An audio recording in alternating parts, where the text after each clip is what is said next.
So I'm going to spend the next 20 minutes. I was kind of looking over my my library, and I was thinking about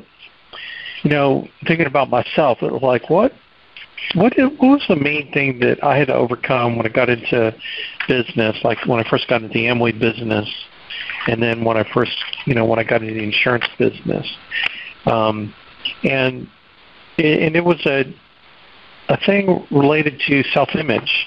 And it wasn't so much overcoming self-image, it was creating the self-image of someone who is successful and earning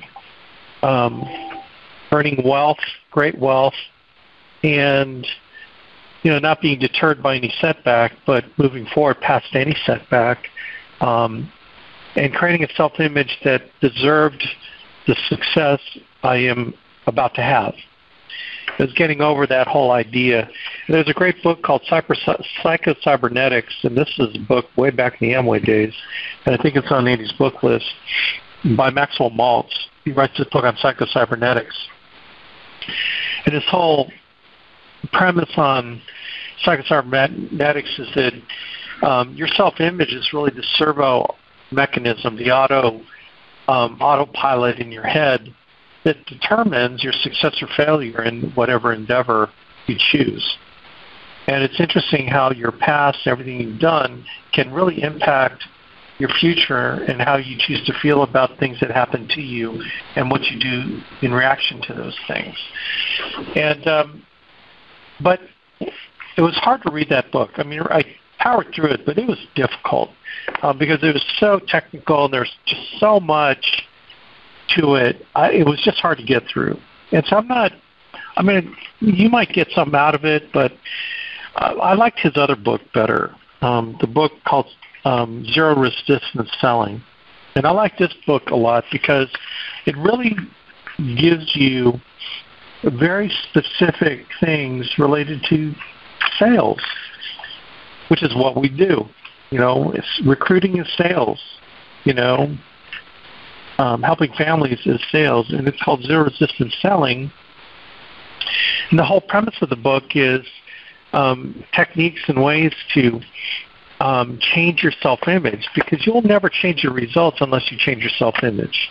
I mean, really, that's kind of, it's sort of your self-image will determine your income, how you see yourself when you look yourself in the mirror, because that will determine how you react to things.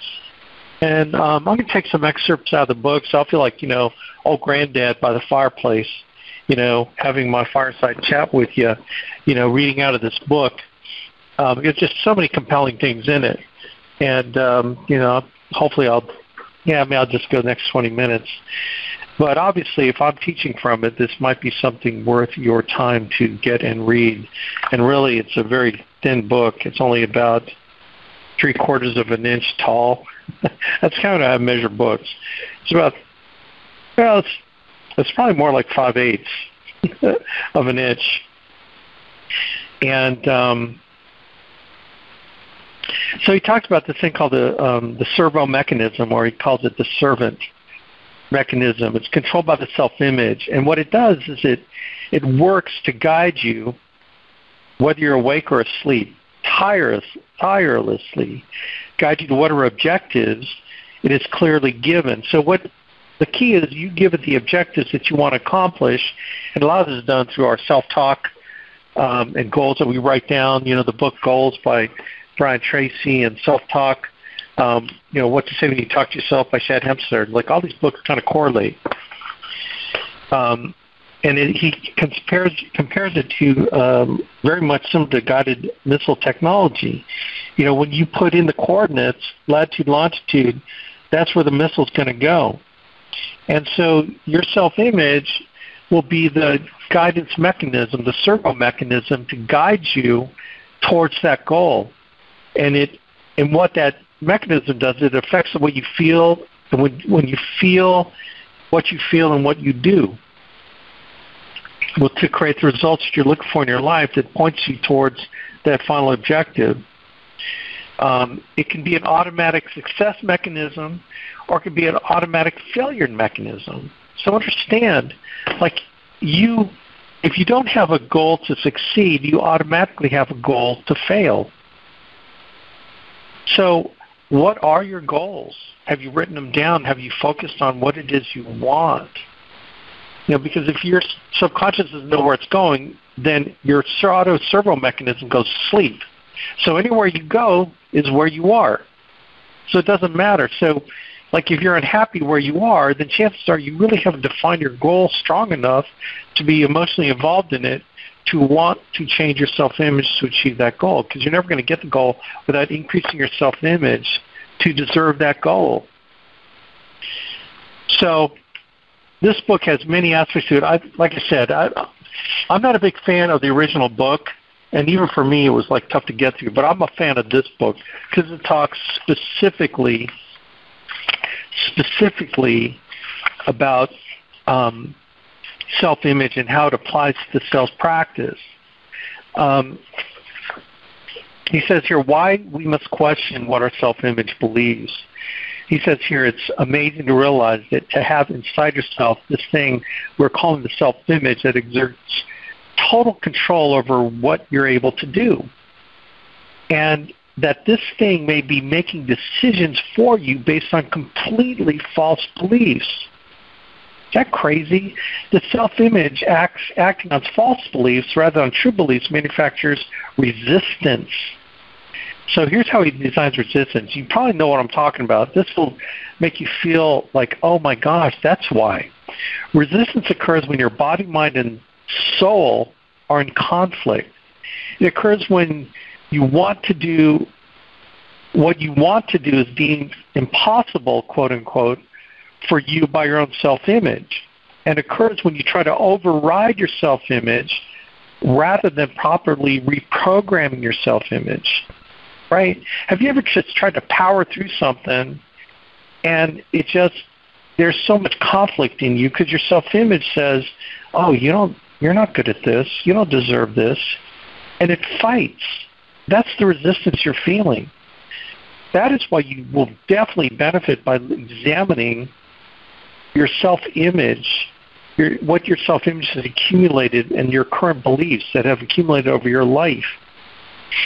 Here's kind of an interesting illustration that he talks. It's kind of what he calls the story of the man with stubby fingers.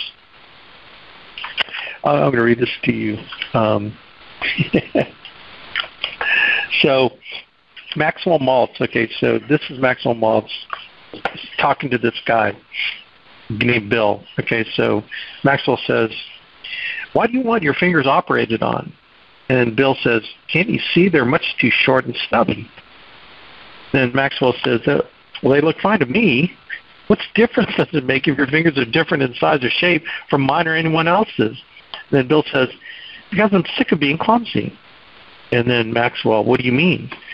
I drop things. My fork at the dinner table. And we go to a Chinese restaurant, I can never use the chopsticks.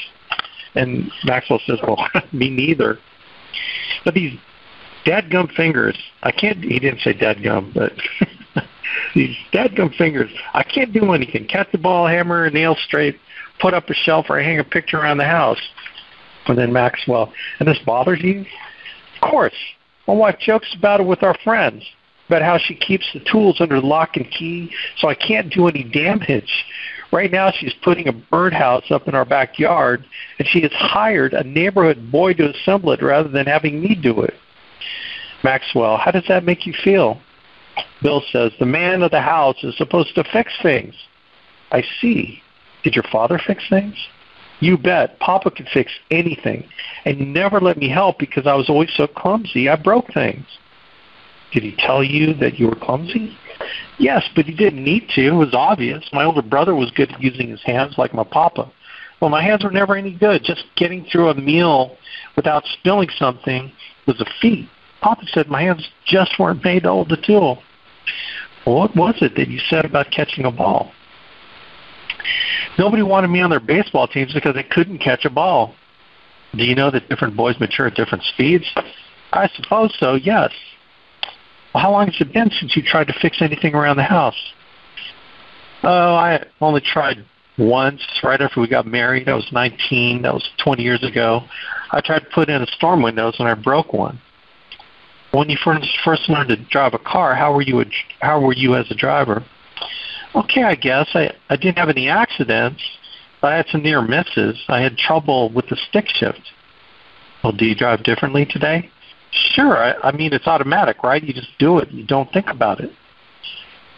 Yes, Bill, when you first were intimate with a girl or woman, well, have you ever made anything, painted anything, put a toy together at Christmas, anything like that?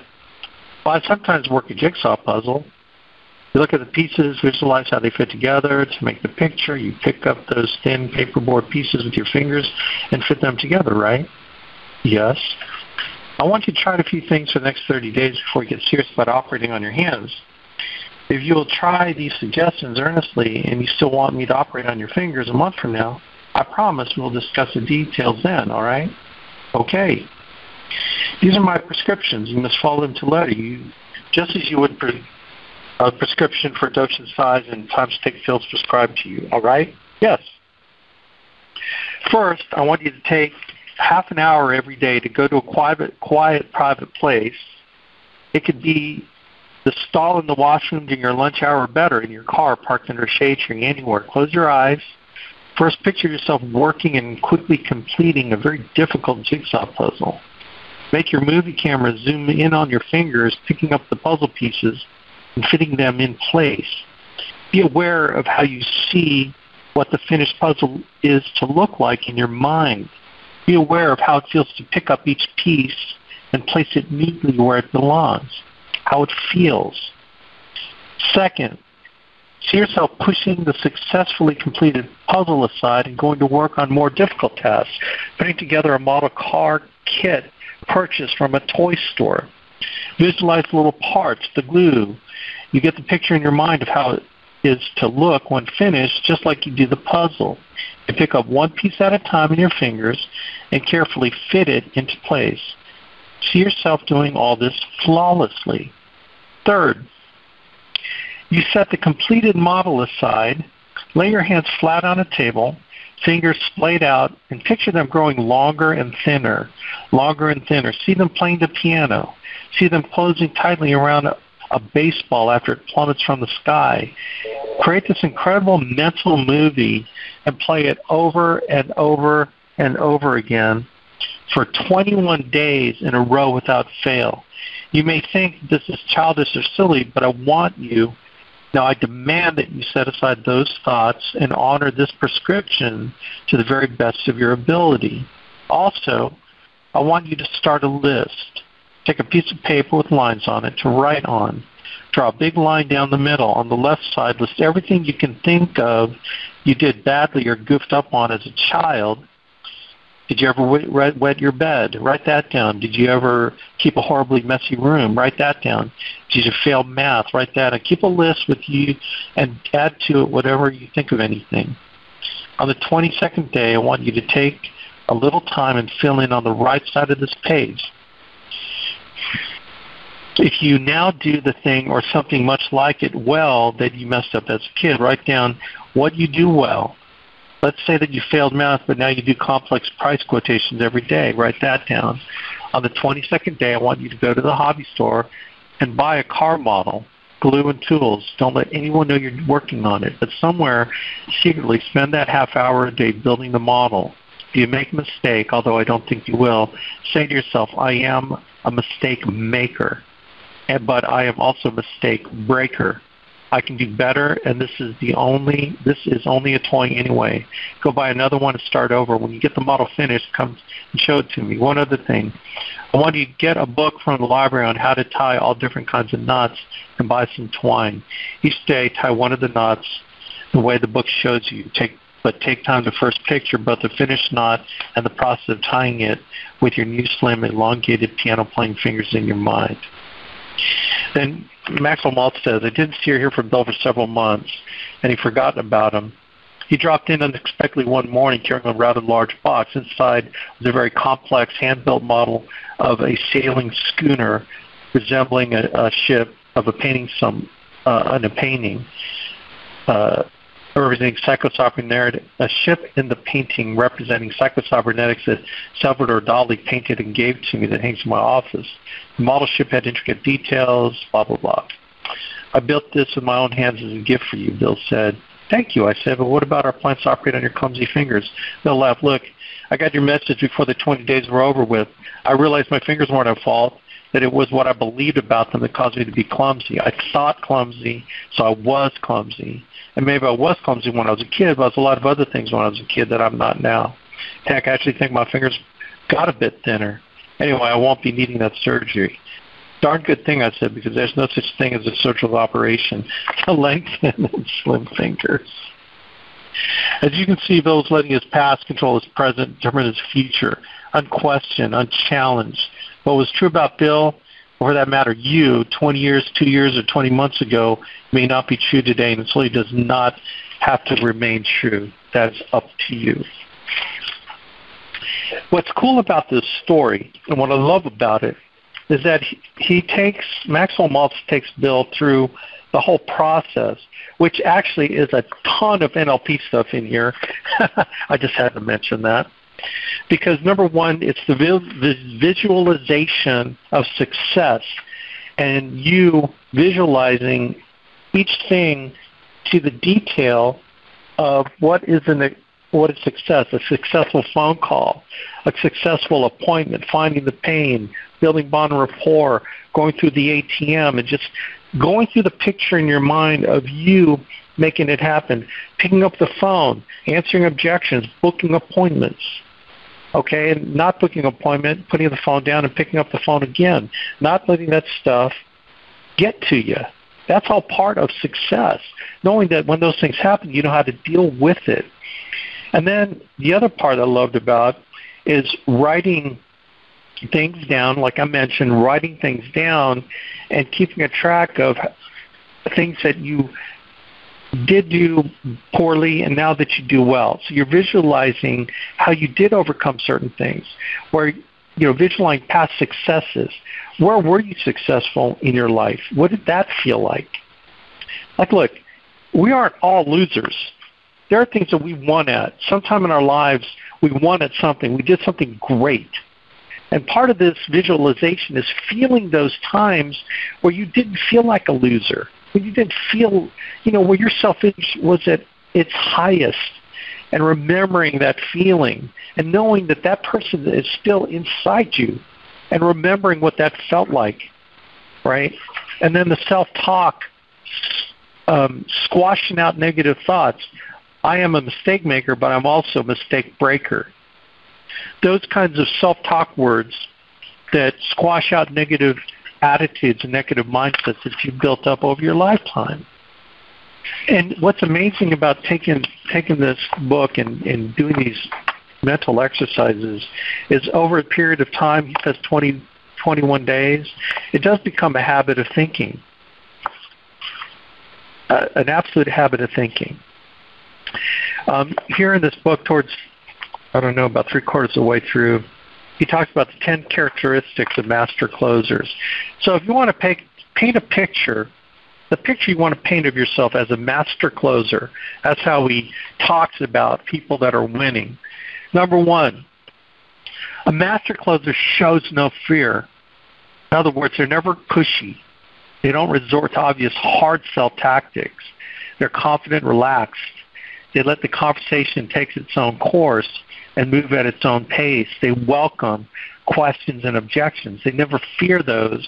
In fact, they're excited to hear those. Number two, the master closer is not selling just for commission. See, people that are only in it for their money, they can only sustain a short burst of activity. There's nothing that sustains them. And plus, if you're just doing it for the money, it doesn't sustain a positive self-image. What does sustain a positive self-image is going out and giving value, genuine value to other people, and helping a client out, helping a family out, and knowing that what you're doing is the best thing for them, that no other agent could have gone in there and done what you did for them because you were the most prepared, the best equipped, and you cared the most. And that will sustain you. So you're not just selling for commission, you're selling for the mission. not the commission. Number 3, the master closer never gets down on him or herself. See, we can be very self-critical, okay? But you control the critic within. You don't beat yourself up about it, and slump over and, I should have done this or that, okay? But you make a mental note of what you could have done to improve, but you don't beat yourself over it. Number 4, the master closer is very organized and straightforward in asking for action. Okay, you don't hear them timidly asking, well, what do you think? Do you think you might want to go ahead and, they say stuff like, okay, here's how we're going to get started. This is what's going to happen. Let me show you what happens from here in order to take care of what you're looking for. They say it confidently. It's a done deal. They're saying it very straightforward. They don't have any hesitancy or reluctance about asking for the sale. They just say what's going to happen. Number 5, the master closer understands the prospect has doubts, fears, the temptation to avoid confrontation and decision as well. So you think you're struggling with that. They're struggling with that too, but you realize you understand it. Okay? Your job is to take care of the client. Okay? So you want the prospect needs you to be firm, convinced, and reassuring to help them act rather than avoid or postpone that decision. Number 6, the master closer is immune to rejection. You never take their questions or objections or even ultimate refusal personally. They don't penetrate your self-image. They bounce off you. You just, just make that sound, right? No big deal. So you react to it doesn't bother you. Master closers are unaffected by resistance. In other words, you don't, like I say, don't fear questions or objections. They're just a signal of interest. Okay? Number 8, master closers avoid all negative influences and distractions. Oh my gosh. Ain't that the truth? You control your environment. You control your mind. You control what you're reading in the newspaper. You control what you're hearing in social, on the radio. You only put the good stuff in, so you surround yourself with positive influences, which is what our system is. Number 9, master closers are competitive and yet remarkably stress-free. They enjoy competing to be their best, okay, for against themselves. They're not really concerned with competing with or comparing themselves to others, right? Number 10, master closers celebrate success. Without letting ego become obnoxious, master closers reward themselves and celebrate their success without apology or guilt. The feeling of victory is important. Man, you got to feel that. So this book, man, I've got broken binding. I've got highlights. I've got, this book is a very important book with me getting my mind right. And I think this book can help you get your mind right. So I'd recommend you get it. You probably get it for cheap on Amazon, used, I bet. But, man, it'll make every difference. But you got to read it, okay? You can't just get it. You got to get it and read it. So, again, that's all I got for you now, man. I hope that helped. And, man, get the book. I think it can change your life. Like, seriously, your self-image. 21 days from now, seriously, get the book. 21 days later, you'll be a new person, a different person. Your self-image will go up. The fine print. You got to read it. Absolutely, Patrick. That's the fine print. Man, so rock and roll, man. Let's catch up this week from the production that you wanted to do this week but didn't make happen. Let's make this week coming up an awesome week. Okay, gang. Rock and roll. And we'll see you guys out in the Northeast. Take care. God bless. Bye now.